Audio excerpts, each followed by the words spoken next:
어제는 참 이상한 하루였어요. 아무 일도 없을 것처럼 시작됐는데 밤이 되니까 제 인생이 송두리째 흔들렸거든요. 저는 경기도 군포에서 분식집을 30해 넘게 해온 68살 이말순이라고 합니다.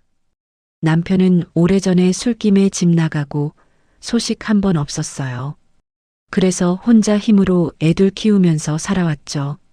딸 하나, 아들 하나. 그중에 오늘 이야기의 중심은 딸 지선이에요. 저는 늘 그랬어요. 엄마는 괜찮아. 너희만 잘 되면 된다. 이 말을 입에 달고 살았죠. 그래서 제 삶은 늘 뒷전이었어요. 옷도 제일 싼 것만, 밥도 제일 나중에, 간식은 늘 애들 입에 먼저 들어갔어요. 분식집은 경기도 군포역 근처에 있어요. 새벽 5시에 일어나서 김밥 김 굽고, 어묵 국물 끓이고, 튀김 기름 데우고, 그렇게 하루를 시작했죠. 손님들한테는 많이 드세요. 웃으면서 말해도 속으론 늘 생각했어요. 오늘도 버텼다. 내일도 버텨야 한다. 특히 딸 지선이는요. 제가 참 애지중지했던 아이예요. 웃는 얼굴이 예쁘고 성격이 여려서 상처도 잘 받는 애였거든요. 지선아, 엄마는 괜찮으니까 너는 공부만 해라. 그렇게 말하면서 지하철역 앞에서 떡볶이 한 컵 더 팔았죠. 근데요, 인생이 참 웃겨요. 내가 제일 믿은 사람이 제일 큰 상처를 주기도 하거든요. 지선이가 서울로 직장을 가게 됐어요. 서울 강남에 있는 회사라더라고요. 어릴 때부터 공부 잘하던 애라, 내가 그래도 딸 하나는 사람 만들어놨구나 싶었어요. 군포에서 새벽 첫 지하철 타고 도시락 싸들고 서울까지 가서 회사 앞에 앉아있던 날도 있어요. 야근한 데서 김밥 한 줄이라도 먹이려고요. 그러다 어느 날 지선이가 그러더라고요. 엄마, 나 사람 한 명 만나는 중이야. 그때 가슴이 철렁했어요. 내 딸이 이제 누군가의 여자, 언젠가는 아내가 되겠구나. 설렘 반, 걱정 반이었죠. 그런데 그 다음 말이 조금 이상했어요. 엄마, 그 사람이 재혼이야. 재혼? 한번 결혼했다가 합이 안 맞아서 이혼했고 지금은 혼자래. 순간 머릿속이 복잡해졌어요.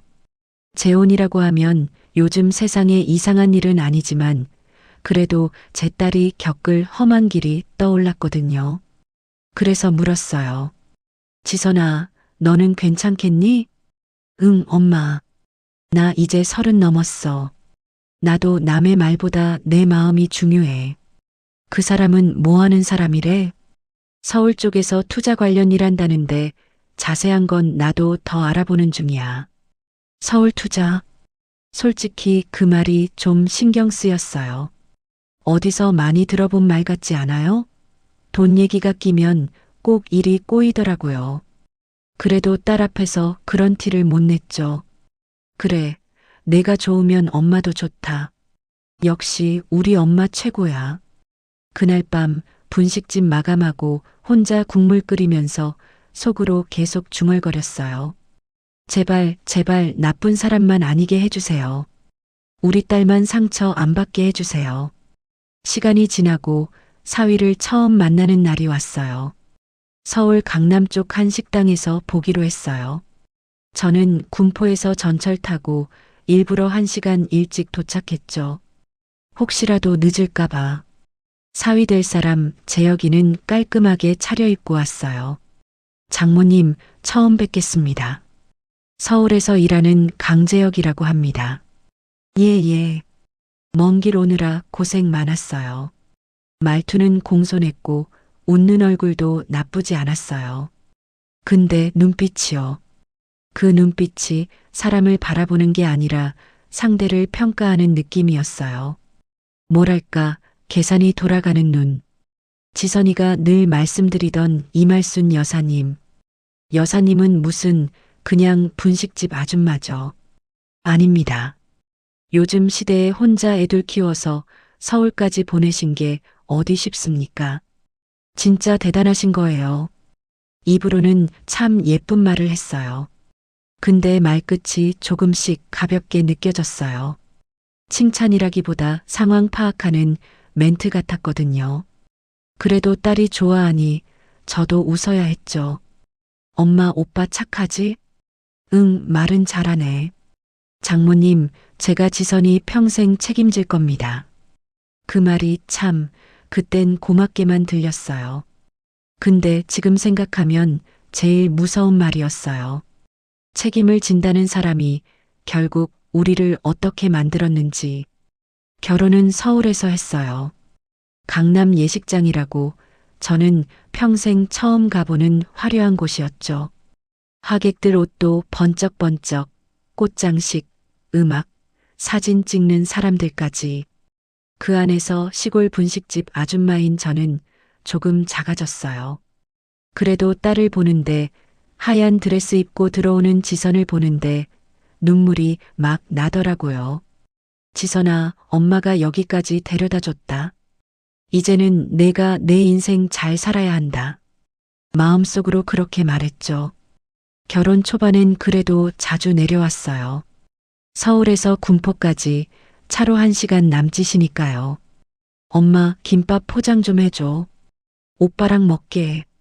그래, 뭐라도 더 싸줄까? 장모님, 여기 떡볶이 진짜 최고예요. 나중에 배달 앱 등록하셔야 되는 거 아닙니까? 그럴 때마다 조금씩 마음이 녹았어요. 아, 내가 괜히 의심했나? 내 딸이 좋은 사람 만났나 보다. 근데 어느 순간부터였어요. 분위기가 달라졌어요. 명절이 다가오면 저는 늘 기대했어요. 이번엔 서울 사는 딸이랑 사위가 군포로 내려오겠지. 같이 전 부치고 떡국도 끓여 먹고 얘기도 나누고. 근데 지선이가 그러더라고요. 엄마, 이번 설에는 못 내려갈 것 같아. 왜? 재혁 오빠 부모님 먼저 찾아가야 할 것 같아서. 엄마는 이해해주지? 처음엔 당연히 이해하려 했어요. 시댁 먼저 가는 게 요즘 상식이라고 하니까. 근데 그 다음 추석에도 또 그 다음 명절에도 늘 같은 말이었어요. 엄마, 이번에도 먼저 시댁 갔다 올게. 그래, 그래. 엄마는 괜찮다. 입으로는 괜찮다고 했는데 마음은 자꾸 무너졌어요. 생일도 그랬어요. 제 생일엔 연락이 거의 없었어요. 그런데 지선이 SNS에는 시댁 어머니 생신이라고 서울 한강뷰 레스토랑에서 찍은 사진이 올라와 있었죠. 엄마 생일은 치워진 전기밥솥 옆에 혼자 앉아 미역국 한 그릇 퍼서 먹는 날이었는데 그래도 꾹꾹 눌렀어요. 서운한 마음은 다 접어두고 애들 사정이 있겠지. 사위도 눈치 보겠지. 그렇게 자기 합리화를 했어요. 그러던 어느 날이었어요. 서울 있는 딸에게 전화가 왔어요. 엄마, 시간 돼? 왜 무슨 일 있니? 엄마 환갑이잖아, 곧. 아이, 그런 걸 뭘 다 챙겨. 아니야.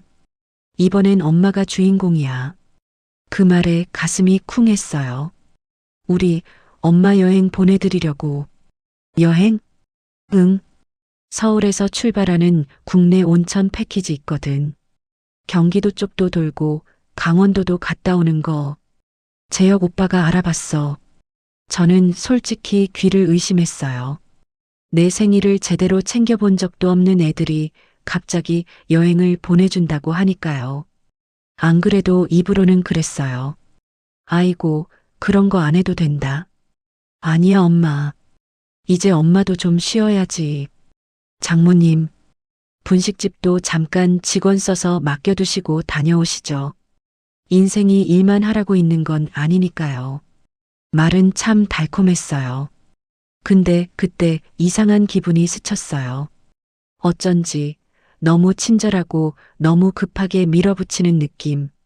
그래도 결국 수락했어요. 나도 한 번쯤은 사람답게 쉬어보고 싶다는 욕심이 생겼거든요. 여행 가는 날 딸과 사위가 군포까지 내려와서 저를 서울 터미널까지 태워줬어요. 엄마, 여기서 버스 타면 바로야. 일정표 여기 있고요. 호텔 주소도 다 써놨습니다. 그러면서 사위가 이상한 말을 했어요. 장모님 여행 가 계시는 동안에는요. 혹시 전화 안 받아도 너무 신경 쓰지 마세요. 전화? 왜? 저희도 이사 준비하느라 좀 정신이 없을 수 있어서요. 장모님은 그냥 마음 편하게 쉬다 오세요. 이사. 그 말이 귀에 걸렸어요.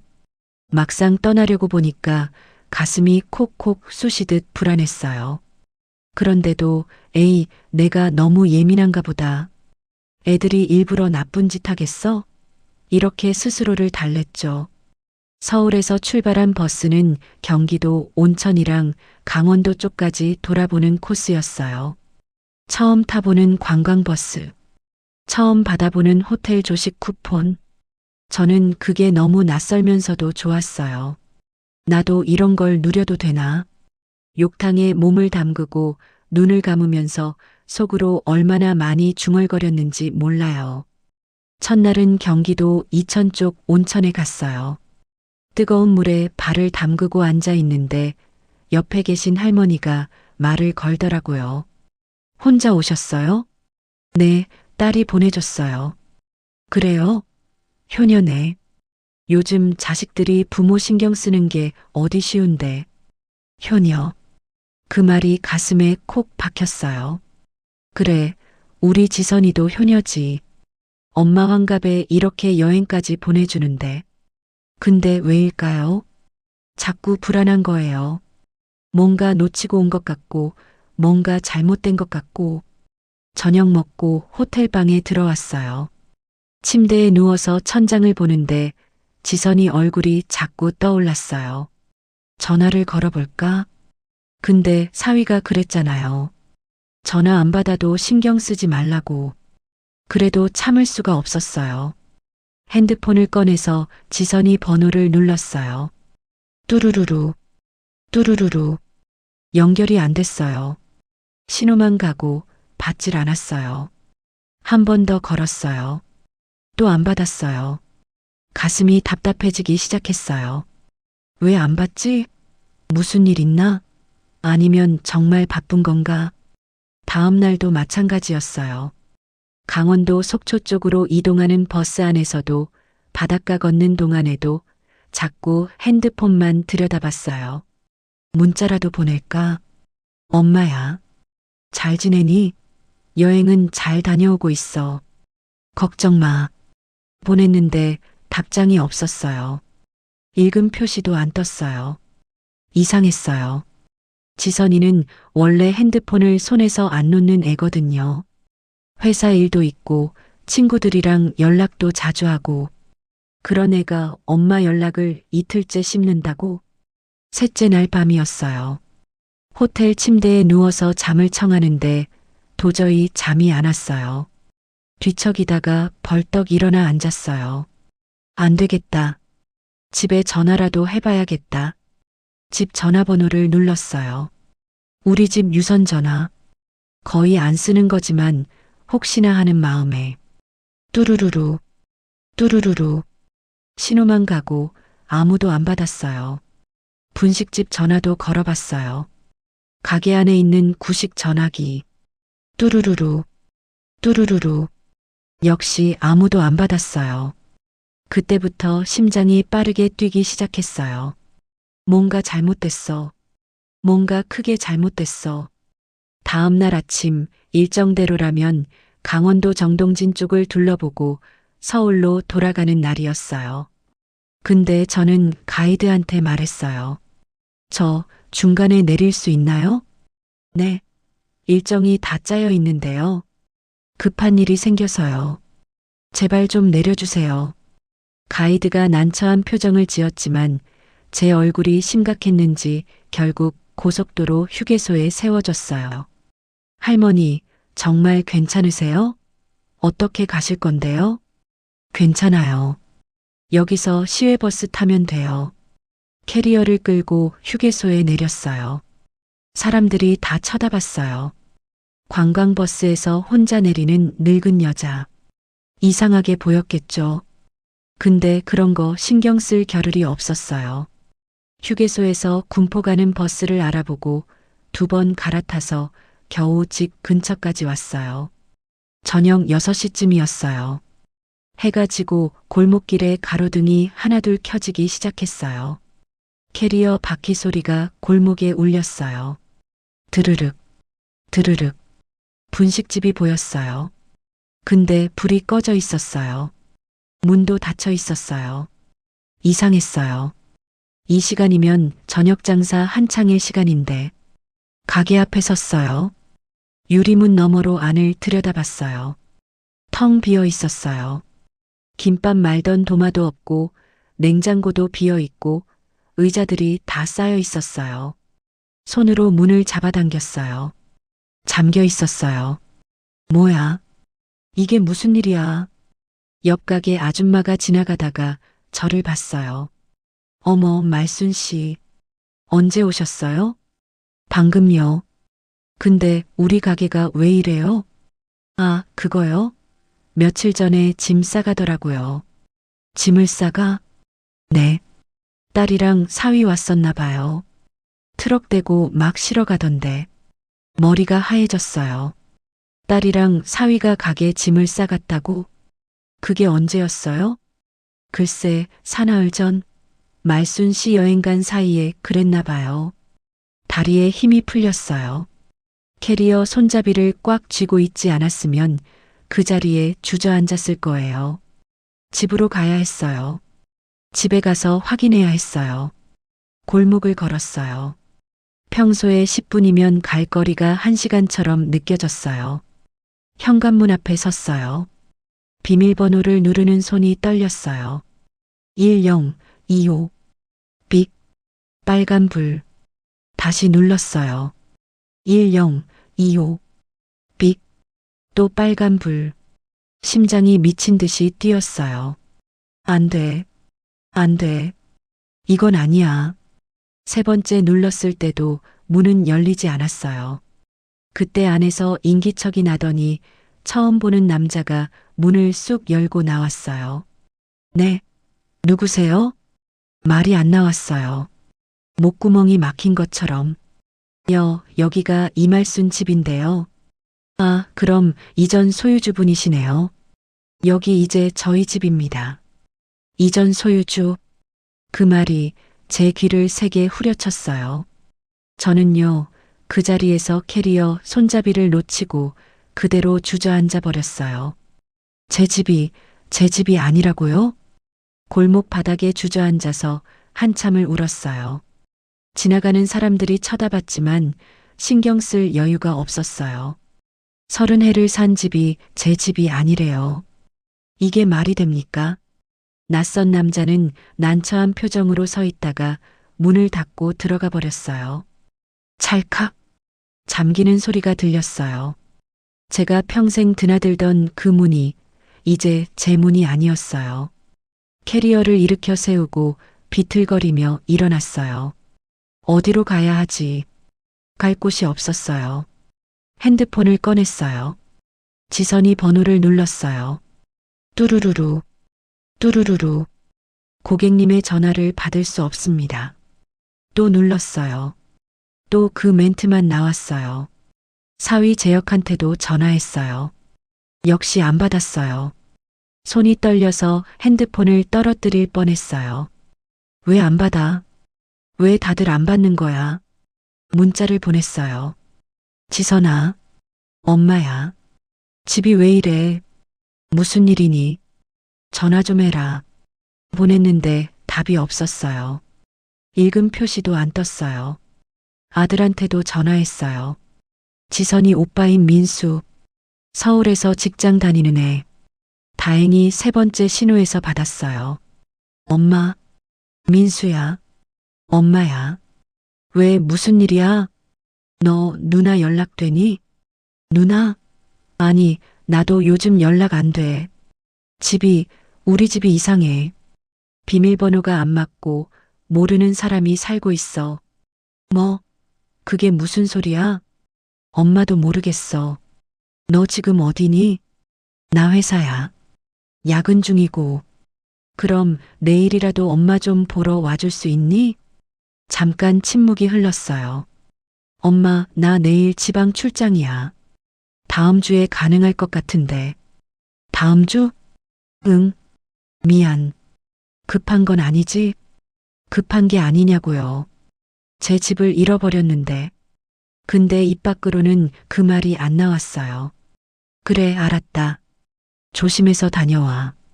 전화를 끊었어요. 핸드폰 화면을 보는데 눈물이 또 났어요. 아들도 바쁘겠죠. 어쩔 수 없죠. 근데 왜 이렇게 외로운지. 어두운 골목에 서서 한참을 멍하니 있었어요. 어디로 가지? 찜질방? 모텔? 근데 돈은 얼마나 있지? 지갑을 열어봤어요. 10,000원짜리 몇 장. 카드는 있는데 통장에 돈이 얼마나 있는지도 기억이 안 났어요. 그때 누군가 뒤에서 말을 걸었어요. 말순 씨? 돌아봤어요. 분식집 단골 손님이었던 박철수 할아버지였어요. 이른이 넘으신 분인데 전에 변호사 일하셨다고 들었어요. 은퇴하고 동네에 사시면서 가끔 김밥 사러 오시곤 했죠. 아, 박 선생님. 여행 다녀오신 거 아니었어요? 왜 여기 이렇게 서 계세요? 그 말에 눈물이 또 참으려고 했는데 안 됐어요. 집이요. 제 집이 없어졌어요. 박철수 할아버지 얼굴이 굳었어요. 무슨 말씀이세요? 비밀번호가 안 맞고 모르는 사람이 살고 있어요. 분식집도 문 닫혀 있고 딸은 연락도 안 받고. 잠깐만요. 차근차근 말씀해 보세요. 골목 구석 가로등 아래 앉아서 다 얘기했어요. 딸이 환갑 여행을 보내줬던 것, 전화가 안 되던 것, 집 비밀번호가 바뀐 것, 가게가 비어 있던 것. 박철수 할아버지는 심각한 표정으로 듣고 계셨어요. 말순 씨, 혹시 최근에 딸분이나 사위분께 집 서류 같은 거 보여주신 적 있으세요? 서류요? 등기부등본이나 인감증명서 같은 거요. 생각해 봤어요. 몇 달 전이었나? 지선이가 그랬어요. 엄마, 나중에 상속 문제 때문에 미리 정리해 두는 게 좋대. 서류 좀 보자. 그래서 보여줬어요. 집 등기부등본이랑 인감도장도 맡겼어요. 나중에 돌려준다고 했는데 보여줬어요. 몇 달 전에. 박철수 할아버지가 한숨을 쉬었어요. 말순 씨, 이거 큰일입니다. 내일 아침 일찍 구청 가봐야 해요. 구청요? 네. 등기부 확인해 봐야 합니다. 혹시 명의가 바뀌었는지, 명의가 바뀌었다는 게 무슨 뜻인지 그땐 잘 몰랐어요. 근데 박철수 할아버지 얼굴이 너무 심각해서 가슴이 철렁했어요. 오늘 밤은 어디서 주무실 건데요? 찜질방이라도 가려고요.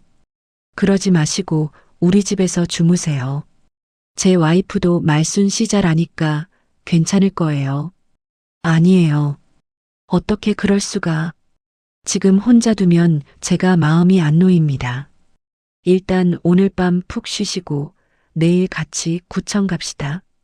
결국 박철수 할아버지 댁으로 따라갔어요. 할머니가 따뜻하게 맞아주셨어요. 저녁도 차려주시고 방도 내주셨어요. 근데 잠이 안 왔어요. 천장을 보면서 계속 생각했어요. 무슨 일이 벌어진 거지? 지선이가 정말 날 배신한 거야. 아니야, 그럴 리 없어. 우리 딸이 그럴 애가 아니야. 근데 자꾸 의심이 들었어요. 환갑 여행을 보내준 것도, 전화를 안 받은 것도, 이사 준비한다던 말도 전부 계획된 거였나? 눈물이 베개를 적셨어요. 지선아, 넌 왜 엄마한테 이러니? 엄마가 뭘 잘못했니? 다음 날 아침 박철수 할아버지랑 구청에 갔어요. 민원실에서 제 집 등기부등본을 떼어봤어요. 직원이 서류를 건네줬어요. 여기 있습니다. 받아서 봤는데 한 자랑 어려운 용어들이 가득했어요. 뭔지 하나도 모르겠었어요. 박철수 할아버지가 제 옆에서 같이 보시더니 얼굴이 하얗게 변했어요. 말순 씨, 네. 이거 한 달 전에 따님 명의로 증여됐다가 일주일 뒤에 제3자한테 매각됐네요. 그게 무슨 뜻이에요? 말순 씨 집이 따님한테 넘어갔다가 바로 다른 사람한테 팔렸다는 얘기입니다. 머리를 망치로 얻어맞은 것 같았어요. 그럼 제 집이? 네. 이제 말순 씨 집이 아닙니다. 다리에 힘이 풀렸어요. 박철수 할아버지가 부축해주지 않았으면 그 자리에 쓰러졌을 거예요. 분식집은요? 분식집 건물도 같이 넘어갔네요. 전부 같은 날짜에. 어떻게 이럴 수가. 구청복도 의자에 앉아서 한참을 울었어요. 지나가는 사람들이 다 쳐다봤지만 상관없었어요. 30해를 일군 게 하루아침에 사라졌어요. 제 딸 손에. 박철수 할아버지가 옆에서 조용히 말했어요. 말순 씨, 이거 법적으로 문제 삼을 수 있습니다. 법적으로요? 네. 만약 따님이나 사위분이 말순 씨 동의 없이 서류를 위조했다면 사기죄가 성립됩니다. 근데 제가 인감도장을 맡긴 건 사실이에요. 맡긴 것과 집을 넘기는 건 다른 문제입니다. 증여 동의서에 말순 씨가 직접 서명하셨습니까? 생각해 봤어요. 서명한 적이 없었어요. 인감도장만 맡겼을 뿐이에요. 아니요. 서명은 안 했어요. 그럼 이건 명백한 사기입니다. 사기. 내 딸이 날 상대로 사기를 쳤다는 말인가요? 박 선생님, 저 어떻게 해야 해요? 일단 경찰서에 신고하셔야 합니다. 그리고 따님을 직접 만나보셔야 해요. 만나서 뭐라고 해요? 엄마 집 돌려달라고요? 최소한 왜 이랬는지는 들어야죠. 맞는 말이었어요. 근데 무서웠어요. 딸을 만나는 게 무서웠어요. 내가 제일 사랑했던 사람이 날 제일 깊이 배신했다는 걸 확인하는 게 두려웠어요. 그래도 알아야 했어요. 진실을 알아야 했어요. 박 선생님, 저 좀 도와주세요. 당연히 돕겠습니다. 제가 예전에 변호사였으니까 법적인 부분은 제가 알아보겠습니다. 고맙습니다. 정말 고맙습니다. 그날 오후 박철수 할아버지가 알아봐 주신 대로 경찰서에 가서 신고했어요. 경찰관이 제 말을 듣고 조서를 작성했어요. 피해자분, 가해자가 따님이시면 고소 진행이 쉽지 않을 수도 있습니다. 그래도 해야죠. 제 집이에요. 네. 일단 조사 들어가겠습니다. 경찰서를 나와서 박철수 할아버지와 커피숍에 앉았어요. 말순 씨, 이제 따님을 찾아야 합니다. 어떻게 찾아요? 전화도 안 받는데. 제가 아는 사람 통해서 주소 추적해 보겠습니다. 이틀 뒤 박철수 할아버지가 연락이 왔어요. 말순 씨, 따님 찾았습니다. 서울 구로구 쪽 원룸에 계시네요. 원룸이요? 네. 가보시겠습니까? 가야죠. 당장 가야죠. 서울로 가는 전철 안에서 손을 계속 떨었어요. 지선이를 만나면 뭐라고 해야 하지? 화를 내야 하나? 울어야 하나? 아니면 그냥 왜 그랬냐고 물어봐야 하나? 근데 제일 무서운 건 딸이 아무렇지 않은 얼굴로 변명하는 거였어요. 그게 제일 무서웠어요. 서울 구로구 원룸 앞에 섰어요.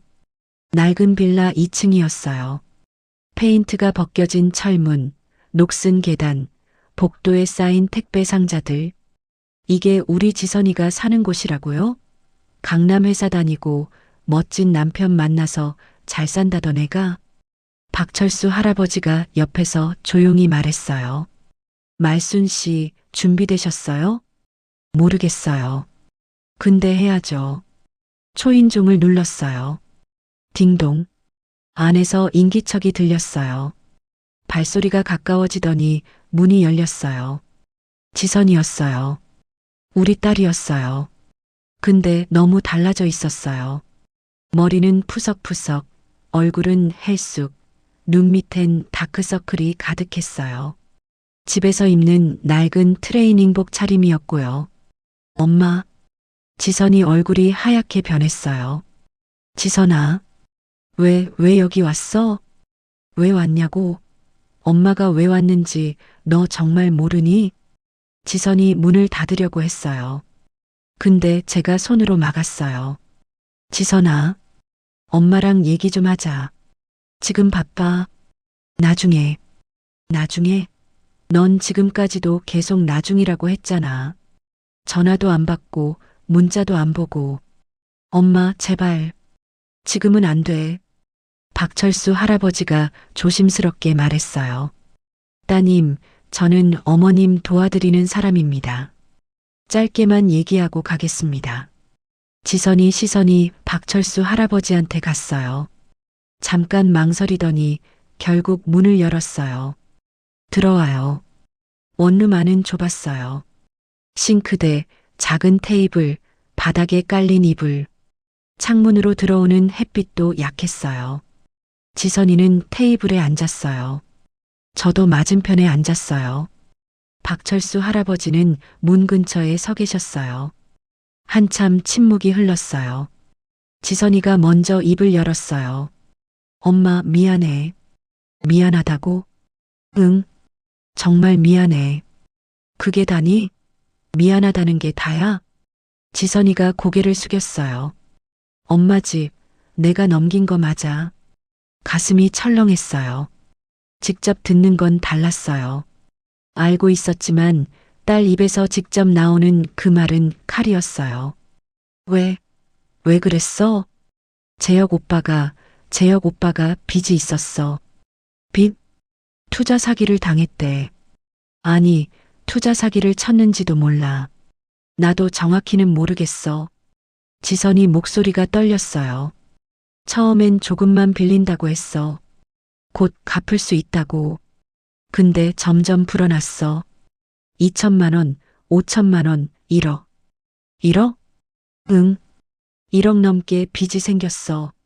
사채업자들이 우리 집까지 찾아왔어. 문 두드리고 협박하고. 지선이가 떨리는 손으로 머리를 감싸쥐었어요. 재혁 오빠가 그러더라. 엄마 집을 담보로 대출받자고. 나중에 갚으면 되니까. 나도 처음엔 싫다고 했어. 근데 오빠가 막무가내였어.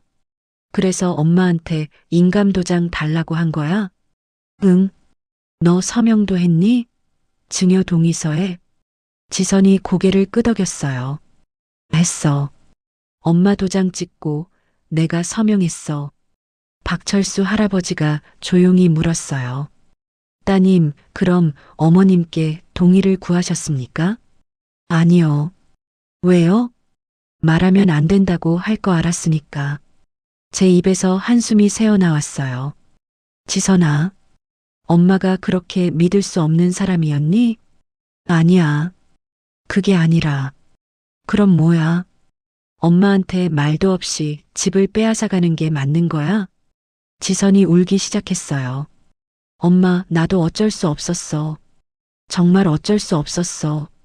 어쩔 수 없다고 해서 다 되는 줄 아니? 목소리가 커졌어요. 참으려고 했는데 안 됐어요. 너 그거 아니? 엄마가 그 집에서 30해를 살았어. 내 아빠 나가고 혼자서 애들 키우면서 새벽부터 밤까지 일하면서 지킨 집이야. 그게 하루아침에 없어진 거 알아? 알아. 나도 알아. 아는데 왜 그랬어? 소리를 질렀어요. 지선이 얼굴을 가리고 흐느꼈어요. 박철수 할아버지가 중간에 끼어들었어요. 따님, 집이 제3자한테 넘어간 건 알고 계십니까? 네. 어떻게 넘어간 겁니까? 재혁 오빠가 그 집을 담보로 돈을 빌렸는데 못 갚아서 경매로 넘어갔어요. 그래서 다른 사람이 낙찰받았고, 사위분은 지금 어디 계십니까? 모르겠어요. 연락 안 돼요. 언제부터요? 한 달 전부터요. 집 넘어가고 나서 잠수 탔어요. 박철수 할아버지가 고개를 끄덕였어요. 따님, 이건 명백한 사기입니다. 사위분은 처음부터 어머님 재산을 노린 겁니다. 알아요. 나도 이제 알아요. 지선이가 울면서 말했어요. 처음엔 정말 사랑했어요. 재혁 오빠가 나한테 잘해줬어요. 근데 결혼하고 나서 달라졌어요. 돈 얘기만 하고, 엄마 집 얘기만 하고. 그럼 그때 엄마한테 말했어야지. 말할 수가 없었어. 부끄러웠어. 내가 잘못 선택한 거니까. 제 가슴이 무너졌어요. 딸도 피해자였어요. 근데 동시에 가해자였어요. 지선아, 엄마 집 돌려받을 수 있니? 지선이 고개를 저었어요. 못 받아요. 이미 경매 끝났어요. 새 주인이 들어갔고, 그럼 엄마는 어떻게 해? 모르겠어요. 나도 모르겠어요. 넌 왜 엄마한테 여행을 보냈어? 왜 그 사이에 집을 빼돌렸어? 지선이 손으로 얼굴을 감쌌어요. 재혁 오빠가 시킨 거예요. 엄마가 집에 없어야 일을 진행할 수 있다고. 그래서 여행을 보낸 거예요. 그래서 전화도 안 받은 거고. 네. 오빠가 전화 받지 말라고 했어요. 모든 게 계획된 일이었어요. 환갑 선물도 따뜻한 말도 효심도 전부 거짓이었어요. 제가 일어났어요. 엄마, 어디가? 엄마가 어디 가는지 내가 왜 알아야 해? 엄마, 지선아, 넌 이제 엄마 딸 아니야. 엄마, 지선이 울면서 매달렸어요. 근데 전 그 손을 뿌리쳤어요. 손 치워. 이제 엄마한테 손대지 마. 밖으로 나왔어요. 계단을 내려가는데 뒤에서 지선이 소리가 들렸어요. 엄마, 미안해. 정말 미안해. 돌아보지 않았어요. 돌아보면 무너질 것 같았으니까. 박철수 할아버지가 조용히 따라오셨어요. 빌라 밖으로 나와서 한참을 걸었어요. 말이 없었어요. 버스 정류장에 앉았어요. 박철수 할아버지가 옆에 앉으셨어요. 말순 씨, 괜찮으세요? 괜찮을 리가 없죠. 따님도 힘들어 보이던데요. 힘들면 뭐합니까? 잘못한 건 잘못한 거죠. 박철수 할아버지가 한숨을 쉬었어요. 말순 씨, 제가 예전에 비슷한 일을 겪었습니다. 네, 제 아들이요. 사업한다고 제 퇴직금을 가져갔습니다. 5천만 원. 그래서요?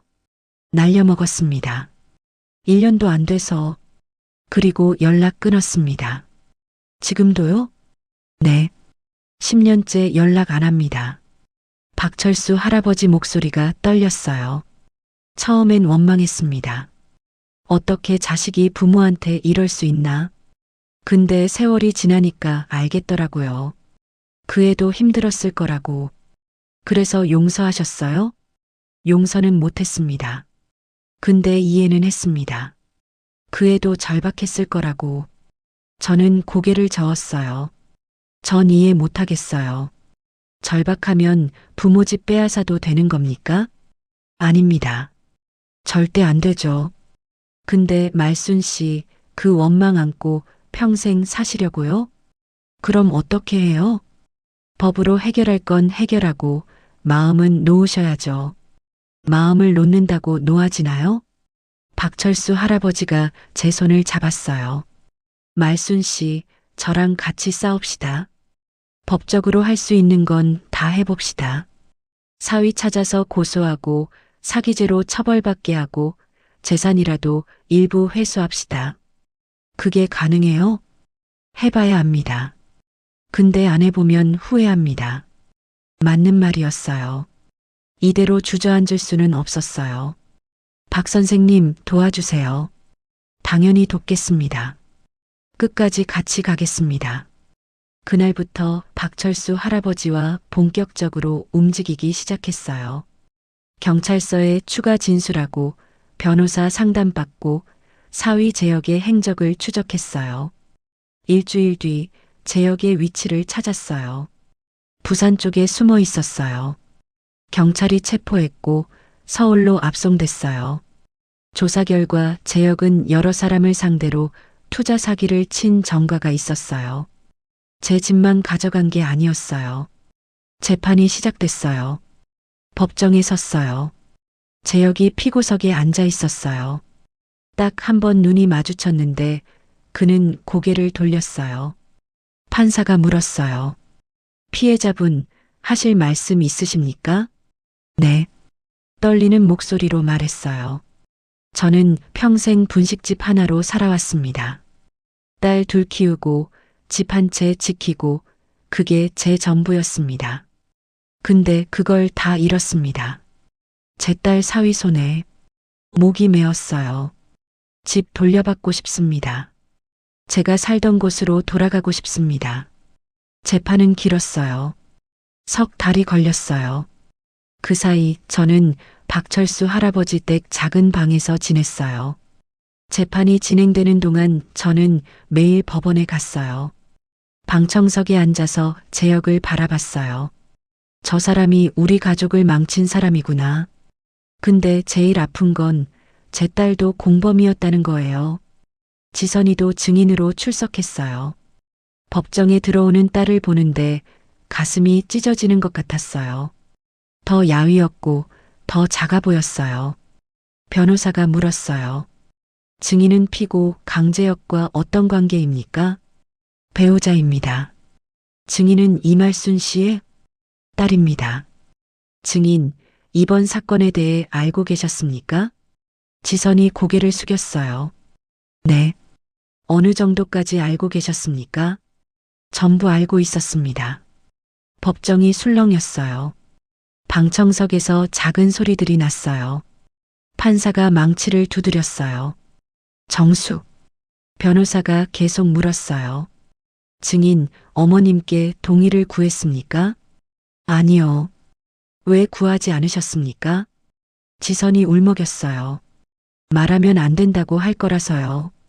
그럼 알면서도 진행하신 겁니까? 네. 왜 그러셨습니까? 지선이 한참 말이 없었어요. 그러다 떨리는 목소리로 말했어요. 남편이 죽는다고 했어요. 죽는다고요? 네. 사채업자들이 협박했어요. 돈 안 갚으면 죽인다고. 저도 위험하다고. 그래서 무서웠어요. 제 가슴이 철렁했어요. 그렇게까지 심각했다고요? 증인, 그럼 어머님께 도움을 요청할 생각은 안 하셨습니까? 엄마한테 말하면 엄마도 위험해질까봐 무서웠어요. 그래서 어머님 몰래 집을 넘기신 겁니까? 네. 변호사가 서류를 들었어요. 증인, 이 증여 동의서의 서명이 증인 것입니까? 네. 어머님 인감도장도 증인이 직접 찍으셨습니까? 네. 어머님은 모르셨습니까? 네. 변호사가 판사를 봤어요. 재판장님, 증인은 명백히 공범입니다. 지선이 울기 시작했어요. 법정에서 우는 딸을 보는데 제 마음도 너덜너덜해졌어요.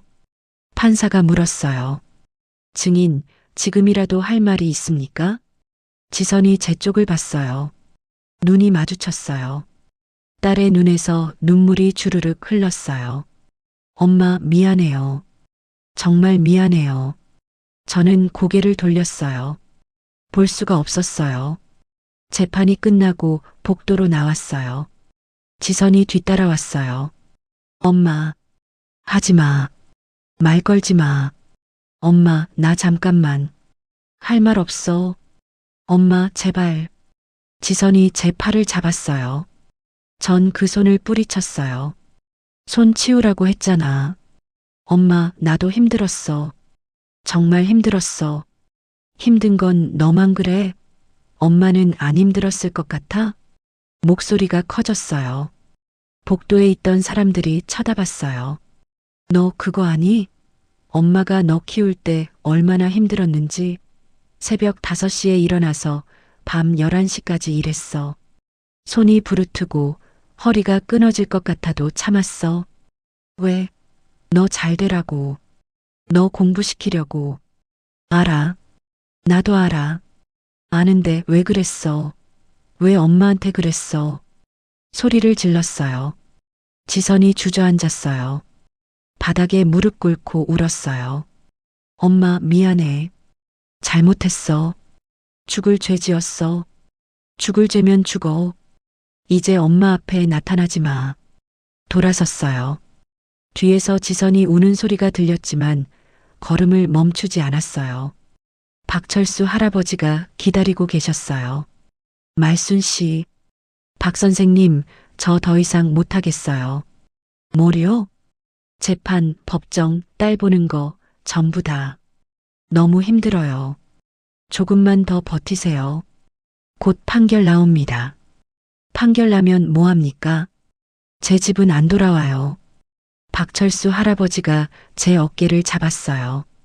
말순 씨, 포기하시면 안 됩니다. 여기서 포기하면 정말 아무것도 남지 않습니다. 맞는 말이었어요. 근데 힘이 안 났어요. 매일 아침 일어나는 게 고통이었어요. 이틀 뒤 아들 민수한테 전화가 왔어요. 엄마, 민수야. 엄마, 누나 때문에 힘드시죠? 응. 엄마, 근데 엄마도 잘못하신 거 있어요. 뭐? 엄마가 누나만 편애했잖아요. 귀를 의심했어요. 편애? 네. 어릴 때부터 누나한테만 신경 쓰고 누나만 예뻐하고 저는 늘 뒷전이었어요. 민수야, 무슨 소리야? 엄마가 누나 서울 회사 보낼 때 저는 지방 대학 보냈잖아요. 누나한테는 돈 다 쓰면서 저한테는 장학금 받으라고 했잖아요. 그건, 그리고 누나 결혼할 때 엄마가 얼마나 좋아하셨어요. 저 결혼할 땐 축의금도 제대로 안 주셨으면서 가슴이 답답했어요. 민수야, 엄마가 그렇게 보였니? 네. 저는 늘 그렇게 느꼈어요. 엄마한테 전 그냥 아들일 뿐이고 누나는 특별한 딸이었어요. 엄마는, 엄마, 누나가 엄마한테 그런 짓 한 건 잘못이에요. 근데 엄마도 반성하셔야 해요. 왜 누나만 그렇게 아꼈는지.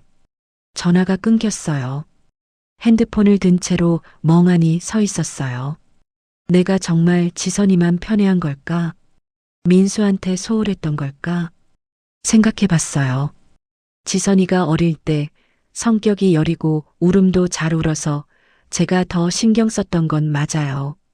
민수는 씩씩하고 혼자서도 잘 크는 아이였으니까 좀 덜 신경 썼던 것도 맞고요. 근데 그게 편애였나요? 그게 민수한테 상처였나요? 밤에 잠이 안 왔어요. 천장을 보면서 생각했어요. 내가 잘못 살았나? 자식들한테 잘못한 걸까? 아니야. 나는 최선을 다했어. 두 애 다 사랑했어. 근데 왜 이렇게 됐을까? 다음 날 아침 박철수 할아버지 댁에서 밥을 먹는데 할머니가 말했어요. 말순 씨, 어제 잠 못 주무셨죠? 네. 많이 힘드시죠? 네. 할머니가 제 손을 잡았어요. 말순 씨, 자식 문제는 정답이 없어요. 사랑한다고 다 잘 되는 것도 아니고 최선을 다한다고 다 보답받는 것도 아니에요. 그럼 어떻게 해야 해요? 놓으셔야죠. 자식도 원망도 전부 놓으셔야 해요. 어떻게 놓아요? 제 인생 전부인데. 그러니까 더 놓으셔야죠. 말순 씨 인생이 자식만은 아니잖아요. 할머니 말이 가슴에 박혔어요. 맞아요. 제 인생이 자식만은 아니에요. 근데 저는 평생 자식만 보고 살았어요. 일주일 뒤 판결이 나왔어요. 재혁은 사기죄로 징역 5년, 지선이는 공범으로 집행유예 2년. 재산 환수 판결도 나왔어요. 재혁명의 재산 일부를 압류해서 피해자들에게 분배한다고. 근데 제 집은 돌려받을 수 없었어요. 이미 선의의 제3자가 매입했으니까. 보상금으로 3천만 원 받았어요. 3천만 원. 30의 일군 집과 가게가 3천만 원으로 바뀐 거예요. 법원 복도에 앉아서 통장을 보는데 눈물이 났어요. 이게 끝이구나. 이게 제 인생의 결말이구나. 박철수 할아버지가 옆에 앉았어요. 말순 씨, 이제 어떻게 하실 겁니까? 모르겠어요.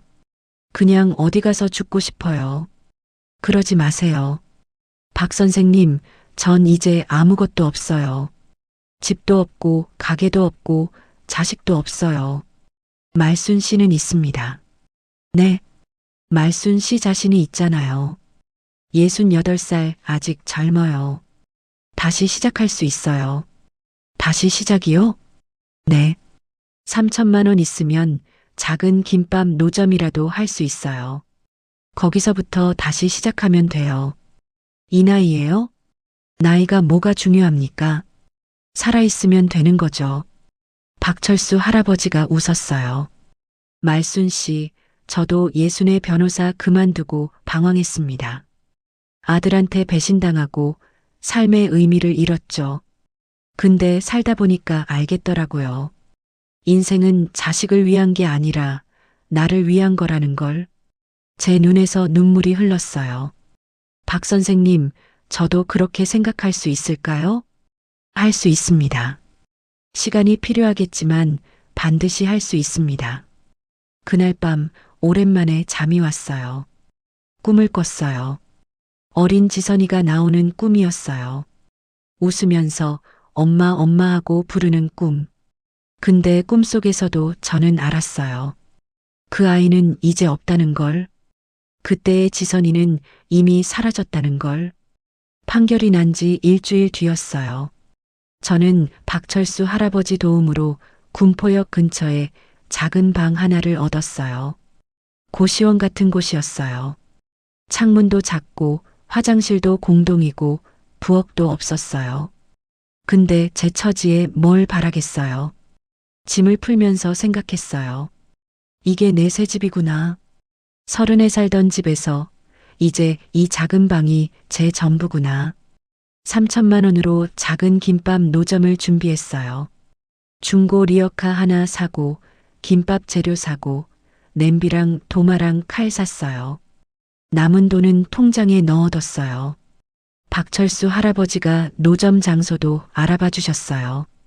군포역 지하철 출구 쪽, 사람들 많이 지나다니는 곳. 말순 씨, 여기서 하시면 장사 될 겁니다. 고맙습니다. 정말 고맙습니다. 뭐요? 이제 다시 시작하시는 거예요. 다음 날부터 노점을 시작했어요. 새벽 4시에 일어나서 재료 준비하고 5시에 리어카 끌고 나갔어요. 드르륵. 바퀴 소리가 새벽 거리에 울렸어요. 지하철역 앞에 자리를 잡고 김밥을 말기 시작했어요. 손은 기억하고 있었어요. 30해 해온 일이니까. 김 펴고 밥 올리고 재료 얹고 말고 자르고.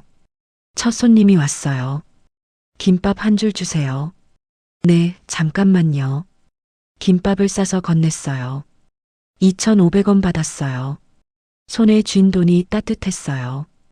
그날 하루 10만 원 벌었어요. 많지 않았지만 그래도 제 손으로 번 돈이었어요.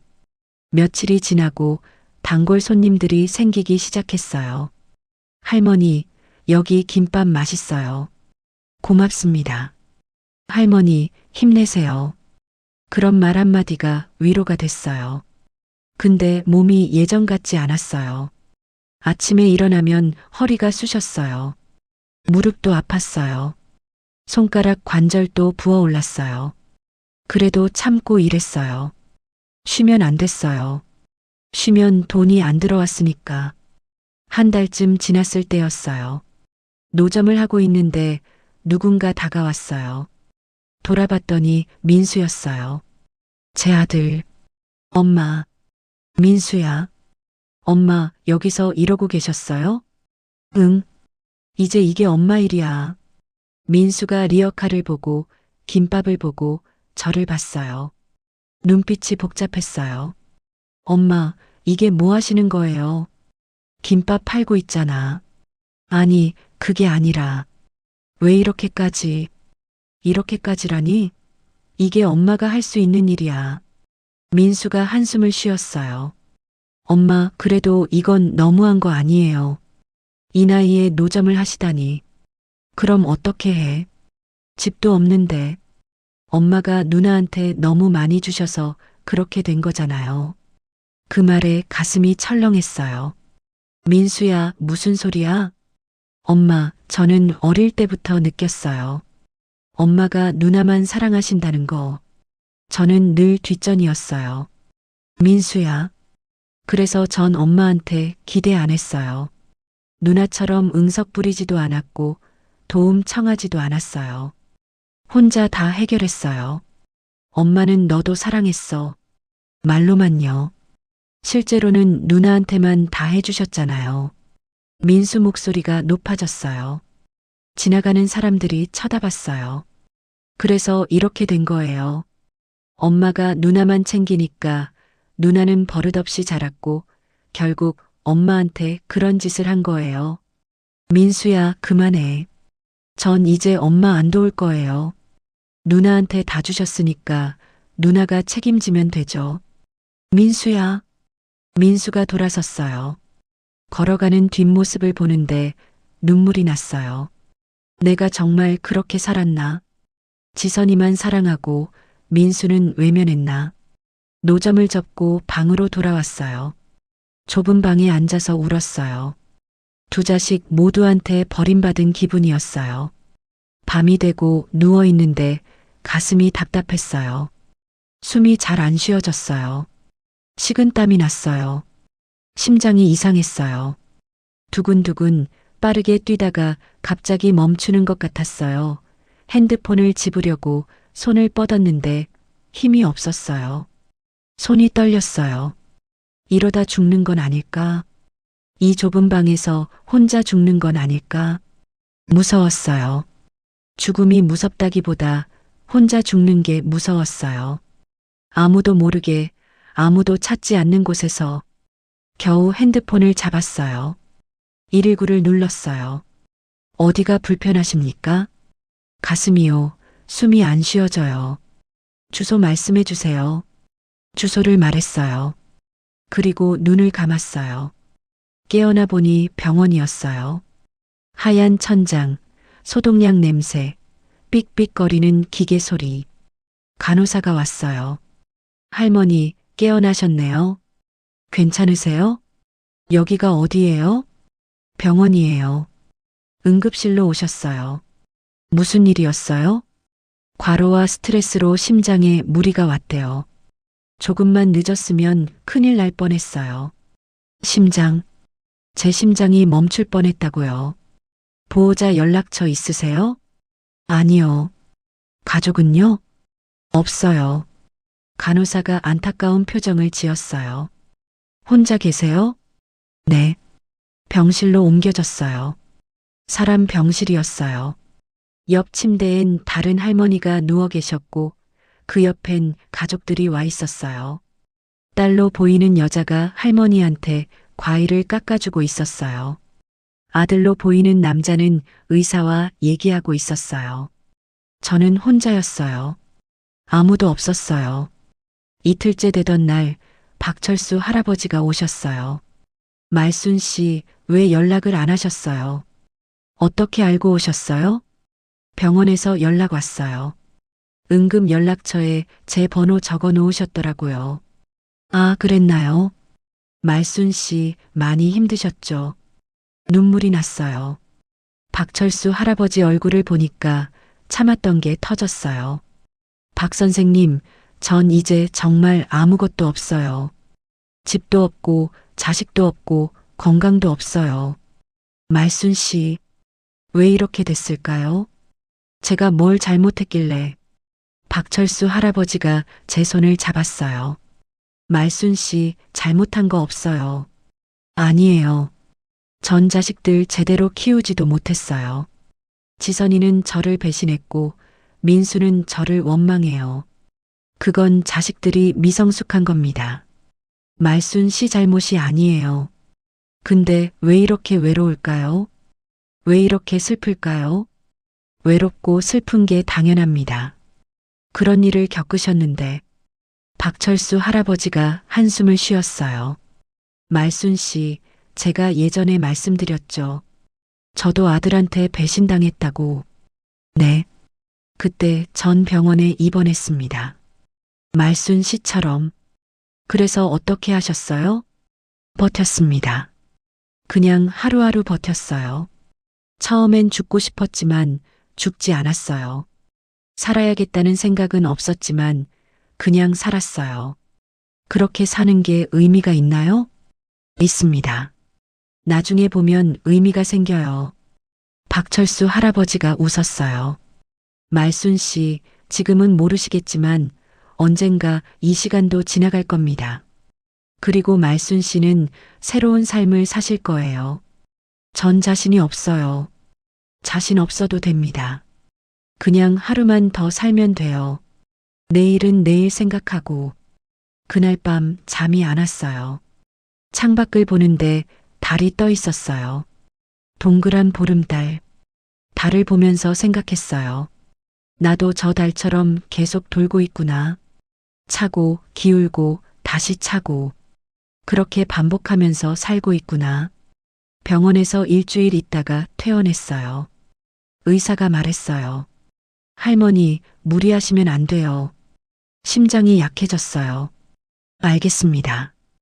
혹시 가족 중에 연락할 분 없으세요? 없어요. 혼자 사시기 힘드실 텐데. 괜찮아요. 혼자 사는 게 익숙해요. 방으로 돌아왔어요. 리어카는 그대로 있었어요. 박철수 할아버지가 치워놓으셨다고 했어요. 노점을 다시 시작해야 했어요. 근데 무서웠어요. 또 쓰러지면 어떡하지? 이번엔 정말 죽으면 어떡하지? 근데 안 할 수도 없었어요. 먹고 살아야 했으니까.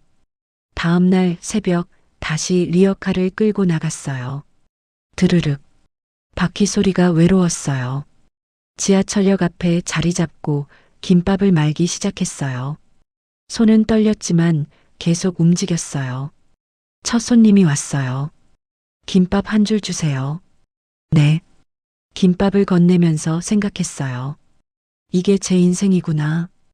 이렇게 하루하루 버티는 게 제 삶이구나. 병원에서 퇴원하고 한 달쯤 지났을 때였어요. 노점 장사도 조금씩 안정됐어요. 단골 손님들이 늘어나고 하루 매출도 꾸준했어요. 많이 벌진 못했지만 그래도 방세 내고 밥 먹고 살 정도는 됐어요. 어느 날 저녁이었어요. 노점을 정리하고 있는데 누군가 제 앞에 섰어요. 고개를 들었더니 지선이었어요. 너무 오랜만이었어요. 재판 끝나고 석 달 만에 보는 얼굴이었어요. 더 야위었어요. 뺨이 꺼지고 눈은 푹 들어가 있었어요. 엄마. 말을 안 했어요. 리어카를 정리하는 손을 멈추지 않았어요. 엄마 나야. 지선이. 알아. 보면 몰라. 목소리가 차가웠어요. 제 목소리가 이렇게 차가울 수 있구나 싶었어요. 엄마, 얘기 좀 할까? 할 얘기 없어. 엄마, 제발. 지선이가 무릎을 꿇었어요. 길바닥에 사람들이 지나다니는 지하철역 앞에서 엄마, 미안해. 정말 미안해. 사람들이 쳐다봤어요. 젊은 여자가 늙은 여자 앞에 무릎 꿇고 우는 모습이 이상하게 보였겠죠. 일어나. 사람들 다 쳐다본다. 안 일어나. 엄마가 용서해 주기 전엔 안 일어나. 용서? 내가 원하는 게 용서야? 지선이 고개를 들었어요. 눈물 범벅인 얼굴이었어요. 아니, 용서 바라지 않아. 나도 알아. 내가 용서받을 수 없다는 거. 그럼 왜 왔어? 엄마 보고 싶어서. 가슴이 뜨끔했어요. 보고 싶다는 그 말이 제 마음 한쪽을 찔렀어요. 엄마, 나 재혁이랑 이혼했어. 그래. 재혁이는 감옥 갔고 나는 혼자 남았어. 직장도 잘렸고 친구들도 다 떠났어. 그래서 이제 알겠어. 엄마가 얼마나 힘들게 사셨는지, 혼자 애들 키우면서 얼마나 고생하셨는지. 지선이가 바닥에 이마를 댔어요. 엄마, 나 잘못했어. 정말 잘못했어. 죽을 죄 지었어. 저는 리어카를 밀고 걷기 시작했어요. 지선이가 뒤따라왔어요. 엄마, 가지 마. 내가 날 보고 싶어서 왔다고 했지? 봤으니까 이제 가. 엄마. 지선이가 제 팔을 잡았어요. 전 그 손을 뿌리쳤어요. 손 치워. 나한테 손대지 마. 엄마, 제발. 한 번만 더 기회 줘. 기회? 무슨 기회? 다시 시작할 기회. 엄마 딸로 돌아갈 기회. 저는 걸음을 멈췄어요. 지선이를 돌아봤어요. 지선아, 넌 이미 내 딸 아니야. 엄마, 넌 엄마 집 빼앗아간 사기꾼이야. 엄마 인생 망친 사람이야. 더 이상 내 딸 아니야. 지선이 주저앉았어요. 바닥에 앉아서 소리내어 울었어요. 저는 그 모습을 보면서도 마음이 안 움직였어요. 예전 같았으면 달려가서 안아줬을 거예요. 울지 마, 괜찮아. 엄마가 있잖아. 그렇게 말했을 거예요. 근데 이젠 아니었어요. 제 마음 어딘가가 딱딱하게 굳어 있었어요. 리어카를 끌고 골목으로 들어섰어요. 뒤에서 지선이 우는 소리가 들렸지만 돌아보지 않았어요. 방으로 돌아와서 문을 닫았어요. 벽에 기대서서 한참을 있었어요. 눈물이 나올 것 같았지만 안 났어요. 그냥 텅 비는 느낌만 들었어요. 며칠 뒤 박철수 할아버지가 노점에 오셨어요. 말순 씨, 따님이 왔다 갔다면서요? 어떻게 하셨어요? 따님이 저한테 연락했어요. 뭐라고 하던가요? 엄마를 용서해달라고 부탁했습니다. 자기가 잘못했다고. 저는 김밥을 말면서 말했어요. 박 선생님, 전 용서 못해요. 억지로 하실 필요 없습니다. 근데요, 이상한 게 마음 한쪽이 불편해요. 딸을 내친 게 맞는 건지, 너무한 건 아닌지. 박철수 할아버지가 김밥 한 줄을 사셨어요. 천천히 드시면서 말했어요. 말순 씨, 용서와 화해는 다릅니다. 다르다고요? 네. 용서는 마음속에서 분노를 내려놓는 거고, 화해는 관계를 회복하는 겁니다. 용서는 혼자서도 할 수 있지만, 화해는 둘이 해야 하죠. 그럼 전 어떻게 해야 해요? 용서는 하되, 화해는 천천히 생각하시면 됩니다. 따님을 완전히 내치실 필요는 없지만, 그렇다고 예전처럼 돌아갈 필요도 없어요. 박철수 할아버지가 웃었어요. 제가 아들한테 했던 것처럼 거리를 두고 지켜보시면 됩니다. 시간이 지나면 뭐가 맞는지 보일 겁니다. 그날 밤 방에 누워서 생각했어요. 용서와 화해가 다르다. 용서는 내 마음속 일이고 화해는 관계의 일이다. 그럼 나는 뭘 원하지? 지선이를 용서하고 싶은 걸까? 아니면 화해하고 싶은 걸까? 모르겠었어요. 아직은 모르겠었어요. 일주일 뒤 또 지선이가 왔어요. 이번엔 빈손이 아니었어요. 작은 보온병을 들고 왔어요. 엄마, 미역국 끓였어. 받지 않았어요. 엄마가 좋아하시던 거 기억나서. 생일도 아닌데 미역국 먹으면 힘난다고 하셨잖아. 필요 없어. 엄마, 그냥 여기 두고 갈게. 드실 거면 드시고 아니면 버리셔도 돼. 지선이가 보온병을 리어카 옆에 놓고 갔어요. 저는 그걸 보면서도 손을 뻗지 않았어요. 노점을 마감하고 방으로 돌아올 때 그 보온병을 들고 왔어요. 뚜껑을 열어봤어요. 미역국 냄새가 났어요. 지선이가 끓인 냄새. 한 숟가락 떠서 맛을 봤어요. 짰어요. 지선이는 원래 짜게 끓였어요. 제가 늘 싱겁게 하라고 했는데 안 고쳐지더라고요. 국을 다 마셨어요. 짰지만 마셨어요. 마시면서 울었어요. 그 다음 주에도 지선이가 왔어요. 이번엔 반찬통을 들고 왔어요. 엄마, 멸치볶음이랑 김치. 역시 받지 않았어요. 지선이는 그냥 옆에 놓고 갔어요. 저는 그걸 또 가져왔어요. 먹었어요. 멸치볶음은 달았어요. 제가 좋아하는 맛이었어요. 그렇게 한 달이 지났어요. 지선이는 일주일에 한 번씩 왔어요. 음식을 갖다 주고 말없이 갔어요. 저는 받지 않았지만 가져가서 먹었어요. 어느 날 지선이가 또 왔어요. 이번엔 손에 아무것도 들고 있지 않았어요. 엄마, 왜? 나 취직했어. 그래.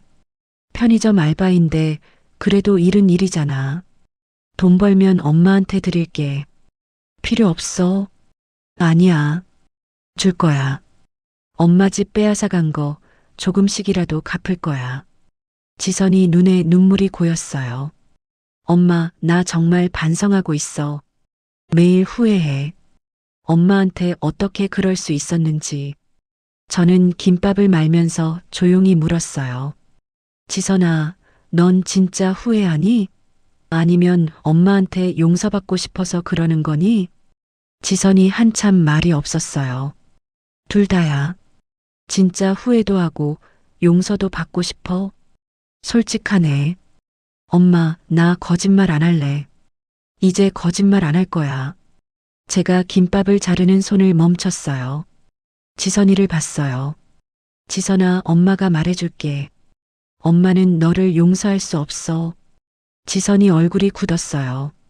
하지만 미워하지도 않을 거야. 그냥 거리를 둘 거야. 너는 내 인생 살고 엄마는 엄마 인생 살 거야. 엄마, 넌 더 이상 엄마 딸이 아니야. 근데 완전히 남도 아니야. 그냥 멀리서 서로 지켜보는 사람. 그 정도면 돼. 지선이가 울었어요. 그것만으로도 고마워. 엄마가 날 완전히 버리지 않아서. 저는 다시 김밥을 말기 시작했어요. 지선아, 엄마 말 들어. 응. 엄마는 평생 너희를 위해 살았어. 내 인생은 없었어. 오직 너희만 생각했지. 근데 이제 알겠어. 그게 잘못이었다는 거. 엄마. 엄마도 엄마 인생이 있어야 했어. 엄마도 엄마로 살 권리가 있었어. 근데 난 그걸 포기했어. 그게 사랑인 줄 알았거든. 김밥 한 줄을 완성했어요. 썰어서 담았어요. 지선아, 넌 이제 내 인생 살아. 엄마한테 의지하지 말고, 엄마 눈치 보지 말고, 내가 내 인생 책임져. 그게 어른이 되는 거야. 알았어, 엄마. 그리고 엄마도 엄마 인생 살 거야. 이제부터는 나를 위해서. 지선이가 고개를 끄덕였어요. 엄마, 건강하게 오래오래 사셔. 너도. 지선이가 돌아서서 걸어갔어요. 몇 걸음 가다가 돌아봤어요. 엄마, 사랑해. 저는 대답하지 않았어요. 대답하면 무너질 것 같았으니까. 그냥 손을 들어 흔들었어요. 작게. 지선이가 사라졌어요. 지하철역 안으로 들어가서 시야에서 사라졌어요. 저는 그 자리에 서서 한참을 있었어요. 바람이 불었어요. 차가운 바람이 뺨을 스쳤어요. 박철수 할아버지가 다가왔어요. 말순 씨, 따님 보냈어요? 네. 어떠셨어요? 모르겠어요. 후련한지 슬픈지. 박철수 할아버지가 웃었어요. 그게 정상입니다. 이별은 원래 그런 겁니다. 이별이라기보다 새로운 시작 같아요. 맞습니다. 말순 씨의 새로운 시작이죠. 지선이와 마지막 대화를 나눈 뒤 이상하게도 마음이 가벼워졌어요. 짐 하나를 내려놓은 것 같았어요. 무거운 짐. 노점 장사는 계속됐어요. 매일 새벽 4시에 일어나고 5시에 리어카를 끌고 나가고 밤 9시에 집으로 돌아오는 일상. 근데 예전과는 달랐어요. 예전엔 의무였어요. 살기 위해, 자식들 먹이기 위해 어쩔 수 없이 하는 일이었죠. 근데 이제는 선택이었어요. 제가 선택한 일이었어요. 제 인생을 위해, 저를 위해 하는 일. 단골 손님들과도 더 많이 얘기하게 됐어요. 할머니, 오늘 날씨 좋네요. 그러게요. 가을이 오나 봐요. 할머니 김밥 먹으면 힘이 나요. 고맙습니다. 많이 드세요. 그런 작은 대화들이 좋았어요. 누군가와 연결돼 있다는 느낌, 혼자가 아니라는 느낌. 어느 날 박철수 할아버지가 제안하셨어요. 말순 씨, 저희 교회에서 무료급식 봉사하는데 같이 하시겠어요? 무료급식이요? 네. 매주 토요일 점심에 노숙자분들이랑 독거노인분들 모시고 밥 해드리는 거예요. 제가 도움이 될까요? 당연하죠. 말순 씨 김밥 솜씨면 충분합니다. 다음 토요일 처음으로 봉사 나갔어요. 교회 지하 식당에 20명 정도 모여 계셨어요. 다들 저처럼 외로워 보이는 분들이었어요. 김밥을 말았어요. 지선이 어릴 때 해주던 것처럼 정성스럽게 말았어요. 김치도 적당히 넣고 단무지도 2줄 넣고 계란도 듬뿍. 할아버지 한 분이 드시더니 말했어요. 이거 우리 마누라가 해주던 맛이네. 그래요? 응. 옛날에 마누라가 소풍 갈 때마다 이렇게 김밥 싸줬는데 할아버지 눈에 눈물이 고였어요. 돌아가신 지 10년 됐어. 보고 싶네. 제 가슴도 뭉클했어요. 저도 누군가에게 그런 사람이었겠죠. 그리운 사람, 보고 싶은 사람. 봉사를 마치고 돌아오는 길에 박철수 할아버지가 말했어요. 말순 씨, 오늘 행복해 보이셨어요. 그래요? 네. 누군가를 위해 뭔가 해줄 때 사람은 행복해지나 봐요. 그런가 봐요. 오늘 참 좋았어요. 그럼 앞으로도 계속 하시죠. 네, 그럴게요. 그날부터 매주 토요일은 봉사하는 날이 됐어요. 김밥 말고 밥도 짓고 국도 끓이고 설거지도 했어요. 봉사하면서 많은 사람들을 만났어요.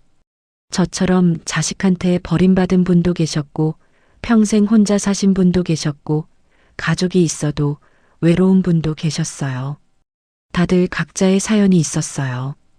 각자의 슬픔이 있었어요. 근데 여기 모여서 함께 밥 먹을 때만큼은 웃었어요. 석 달쯤 지났을 때 지선이한테 문자가 왔어요. 엄마, 나 편의점 정규직 됐어. 월급 200만 원. 이번 달부터 엄마한테 50만 원씩 보낼게. 받아줘. 읽고 답장을 안 했어요. 근데 며칠 뒤 통장에 50만 원이 들어와 있었어요. 보낸 사람은 지선이었어요. 처음엔 돌려보내려고 했어요.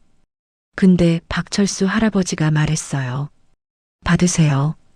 그게 따님이 엄마한테 드릴 수 있는 마음이에요. 근데 말순 씨 따님도 속죄하고 싶은 거예요. 그 마음을 받아주시는 것도 용서의 한 방법입니다. 그래서 받았어요. 받아서 저금했어요. 나중에 뭔가 의미 있는 일에 쓰려고. 민수한테는 연락이 없었어요. 그것도 괜찮았어요. 민수는 민수 인생이 있을 테니까. 언젠가 마음의 준비가 되면 다시 만날 수 있겠죠. 1년이 지났어요. 노점 장사도 안정됐고 봉사활동도 계속했고 건강도 많이 회복됐어요. 박철수 할아버지 부부와도 가족처럼 지냈어요. 명절 때 함께 전 부치고 생일 때 함께 미역국 끓이고 어느 날 박철수 할머니가 말했어요. 말순 씨, 이제 우리 가족이네요. 네. 혈연은 아니지만 가족이에요. 우리 서로 의지하고 살잖아요. 눈물이 났어요. 가족. 제가 평생 원했던 그 단어. 고맙습니다. 정말 고맙습니다. 뭐려? 우리도 말순 씨 덕분에 외롭지 않아요. 그렇게 2년이 지났어요. 어느덧 저는 70살이 됐어요. 노점 장사는 계속했지만 이제 주 5일만 했어요. 주말엔 봉사하고 가끔은 박철수 할아버지 부부와 여행도 갔어요. 경주도 가보고 부산도 가보고 제주도도 갔어요. 지선이가 보내줬던 그 여행 때는 불안하고 무서웠는데 이번엔 달랐어요. 편안하고 행복했어요. 어느 가을날 노점을 하고 있는데 지선이가 왔어요. 오랜만이었어요. 6개월 만이었나? 엄마, 왔니? 예전처럼 차갑지 않았어요. 그렇다고 따뜻하지도 않았어요. 그냥 담담했어요. 엄마, 나 이제 회사 들어갔어. 작은 회사지만 정직원이야. 그래, 잘 됐네. 엄마, 그동안 보낸 돈 모아뒀지? 응. 그거로 뭐 하실 거예요? 생각해 봤어요. 그 돈으로 뭘 할까? 아직 모르겠어. 근데 나중에 의미 있는 일에 쓸 거야. 엄마가 원하시는 거 하세요. 이제 엄마 인생이잖아요. 지선이가 웃었어요. 조금 어색하지만 진심이 담긴 웃음이었어요. 지선아, 너 요즘 괜찮니? 응. 힘들지만 괜찮아. 나도 내 인생 살고 있어. 그래, 그렇게 살아. 엄마도 건강하세요. 너도. 지선이가 갔어요. 뒷모습을 보면서 생각했어요. 저 애도 이제 어른이 되는구나. 늦었지만 그래도. 겨울이 왔어요. 첫눈이 내리던 날 노점 앞에 서서 하늘을 봤어요. 하얀 눈송이들이 천천히 내려왔어요. 손을 펴서 눈송이를 받았어요. 차갑고 금방 녹았어요. 인생도 그런 거겠죠. 차갑고 금방 녹는. 근데 그 짧은 순간이 아름다운 거겠죠. 새해가 밝았어요. 71살이 됐어요. 새해 첫날 박철수 할아버지 댁에서 떡국을 먹었어요. 할머니가 끓여주신 떡국. 따뜻하고 구수했어요. 말순 씨, 올해 소원이 뭐예요? 소원이요? 생각해 봤어요. 예전엔 소원이 많았어요. 아이들 잘 되게 해주세요. 건강하게 해주세요. 행복하게 해주세요. 근데 이제는 달랐어요. 그냥 오늘처럼 평온한 날들이 계속되면 좋겠어요. 그거면 충분하죠. 박철수 할아버지가 웃었어요. 말순 씨, 참 많이 변하셨어요. 그래요? 네. 처음 봤을 땐 온 세상이 무너진 것처럼 보이셨는데 지금은 평온해 보여요. 그런가 봐요. 저도 느껴져요. 마음이 가벼워진 게. 앞으로도 그렇게 사세요. 말순 씨를 위해서. 네, 그럴게요. 그날 밤 방으로 돌아와서 창밖을 봤어요. 별이 떠 있었어요. 작은 별들이 반짝였어요. 저도 저 별처럼 작지만 반짝이고 있구나. 혼자지만 외롭지 않구나. 침대에 누워서 눈을 감았어요. 내일 아침이면 또 새벽 4시에 일어날 거예요. 리어카를 끌고 나갈 거예요.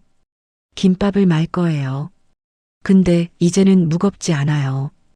이제는 제 선택이니까. 제 인생이니까. 잠이 들기 전에 마지막으로 생각했어요. 이말순 68배 모든 걸 잃었지만 71살에 나를 찾았다. 그거면 됐다. 그거면 충분하다. 눈을 감았어요. 편안한 잠이 왔어요. 내일 아침 해가 뜰 거예요. 새로운 하루가 시작될 거예요. 그리고 나 이말순은 또 살아갈 거예요. 나를 위해서, 마침내 나를 위해서.